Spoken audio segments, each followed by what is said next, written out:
Assalamualaikum warahmatullahi wabarakatuh. Pemirsa YouTube yang berbahagia dimanapun Anda berada, senang sekali bertemu kembali dengan Anda pada acara Ingin Tahu. Bersama saya Alif Humaid dan narasumber kita Abah Ma'ruf Islamuddin. Anda ingin tahu? Mari kita cari tahu. Untuk mengawali bincang-bincang kita kali ini, mari kita sapa narasumber kita terlebih dahulu. Assalamualaikum warahmatullahi wabarakatuh, Bah. Waalaikumsalam warahmatullahi wabarakatuh. Apa kabar ini, Bah? Alhamdulillah, baik, sehat Mas Alif. Abah, ini saya dengar di Sragen ini sedang berlangsung penerimaan peserta didik baru atau PPDB. Kalau dulu istilah ini dikenal dengan penerimaan siswa baru atau PSB. Ya. Nah, ini saya ingin tanya, Bah. Gimana pendapat Abah mengenai PPDB ini? Sementara atau mengingat saat ini tuh masih dalam masa pandemi COVID-19 ini, Bah. Ya, kalau hal itu saya sendiri mengapresiasi pemerintah, Mas. Yang mana dalam masa pandemi seperti ini, kegiatan pendidikan masih berjalan. Ya, meskipun tidak sama seperti sebelum pandemi. Terus kalau Wali Songo sendiri bagaimana, Pak? Wali Songo ya sama, Mas. Artinya dari KBTK Wali Songo, SDI Wali Songo, SMP Wali Songo, SMA Wali Songo, dan Madrasah Mu'alimin Wali Songo juga menyelenggarakan PPDB. Ya. Apa PPDB-nya ini sudah selesai, Pak? Oh, belum. Maka bagi siapa yang berminat ingin mendaftar, masih bisa dilayani. Baik dari KBTK, SDI, SMP, SMA, dan Madrasah Mu'aliminnya. Baik, Bah. Semoga pelaksanaan PPDB ini berjalan dengan lancar. Amin. Dan tentu saja semoga pandemi COVID-19 ini segera berakhir. Amin.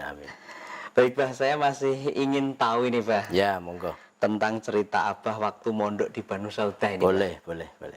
Saya kok terkesan sekali dengan cerita Abah yang dulu katanya masak sendiri. Ya. Saya jadi ingin tahu cerita tentang masak sendiri ini bagaimana ini, Pak? Ya, Mas. Sebenarnya kan juga sudah pernah saya sampaikan bahwa pada umumnya santri-santri yang mondok di pesantren waktu itu masak sendiri, Mas. Ya, caranya membawa bekal dari rumah itu. Bawa beras, kemudian bawa bumbu masak seadanya, Mas. Ya, setidaknya bawa lombok sama garam lah.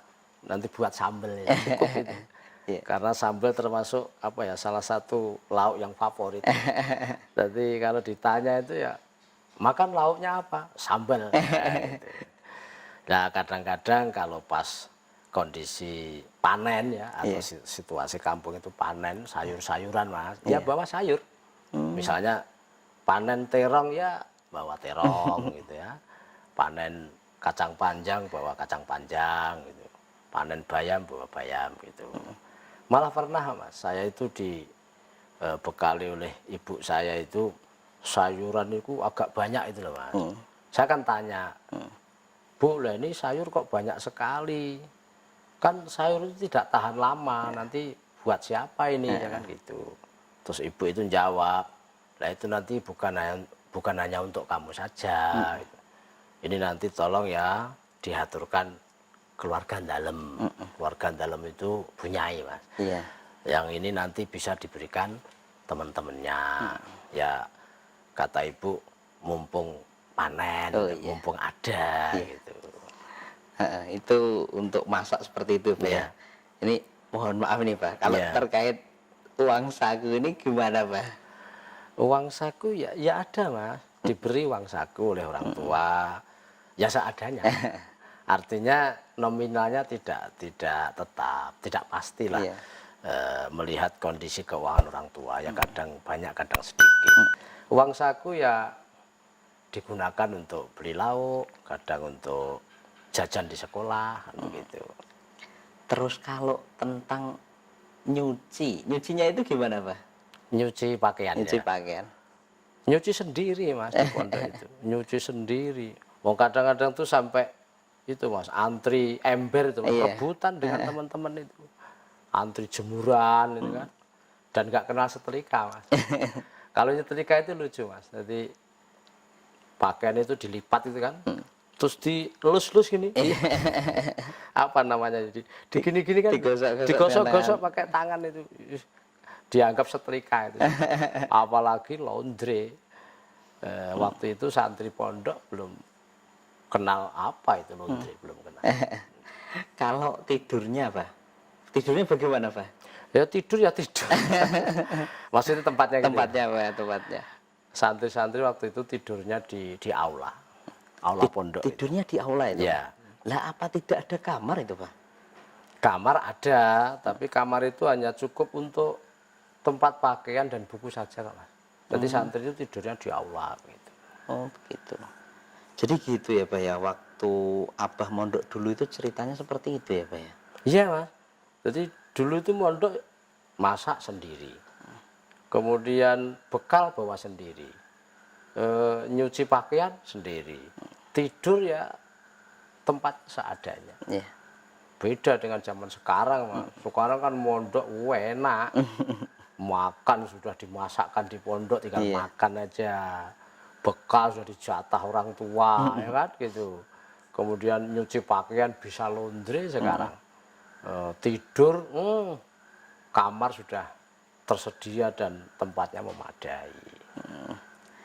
Terus ini, Pak, saya ingin tahu ini. Ya.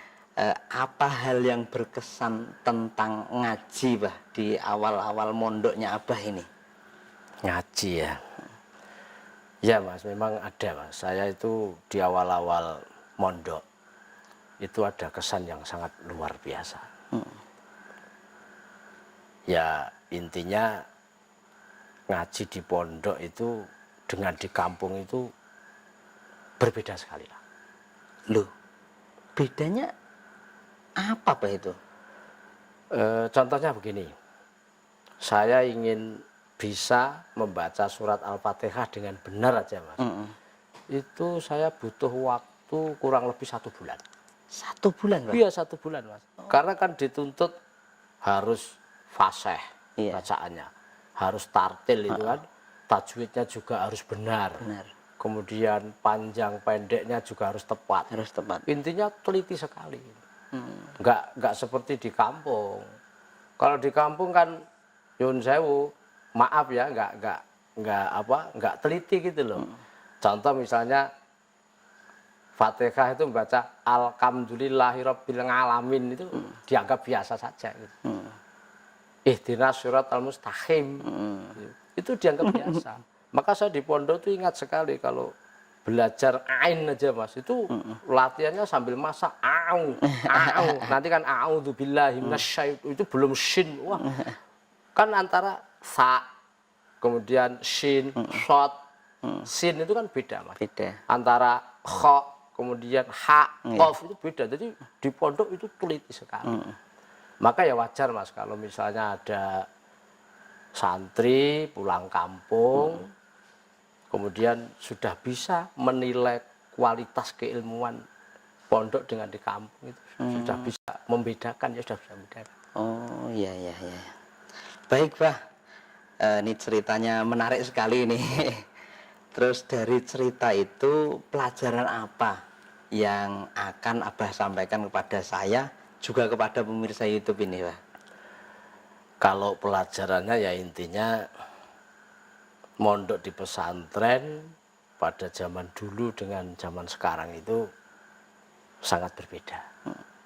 Ya perbedaannya diantaranya satu, dulu Mas, orang itu hanya ingin mondok di pesantren saja, bersusah payah yang sangat luar biasa. Tadi saya sampaikan, harus masak sendiri, kemudian bekal bawa sendiri, nyuci pakaian sendiri, tidur ya tempatnya seadanya, kan begitu. Kalau zaman sekarang kan enak, makan sudah dimasakkan di pondok, kan begitu. Bekal sudah dijatah oleh orang tua, ya kan? Dan nyuci sudah ada laundry, tidur kamar sudah tersedia dan memadai, itu. Maka tugas santri kan tinggal belajar dan belajar saja. Betul sekali. Itu. Harusnya Mas, harusnya santri-santri zaman sekarang itu harusnya lebih handal tentang kualitas keilmuannya. Maka pesan saya ya, santri harus bisa memanfaatkan waktu dengan sebaik-baiknya. Ini yang pertama. Yang kedua, apa ya? Gini Mas, sangat sulit dipungkiri bahwa kenyataannya belajar ngaji di pondok dengan di kampung itu kualitasnya sangat berbeda. Maka pesan saya, kalau ingin memperdalam ilmu agama Islam dengan sungguh-sungguh, ya pondok pesantren lah tempatnya. Saya kira itu Mas, yang bisa saya sampaikan, pelajaran dari cerita ini. Mudah-mudahan bermanfaat. Terima kasih Abah dari cerita Sama-sama. dan pelajaran ini. Semoga bisa menjadi motivasi bagi saya dan pemirsa YouTube ini dalam menjalani kehidupan sehari-hari. Amin, amin, amin. Demikian pemirsa YouTube, menarik sekali bukan? Untuk mengetahui cerita selanjutnya, ikuti. Ingin tahu episode berikutnya? Anda ingin tahu? Mari kita cari tahu. Sekian, Assalamualaikum warahmatullahi wabarakatuh.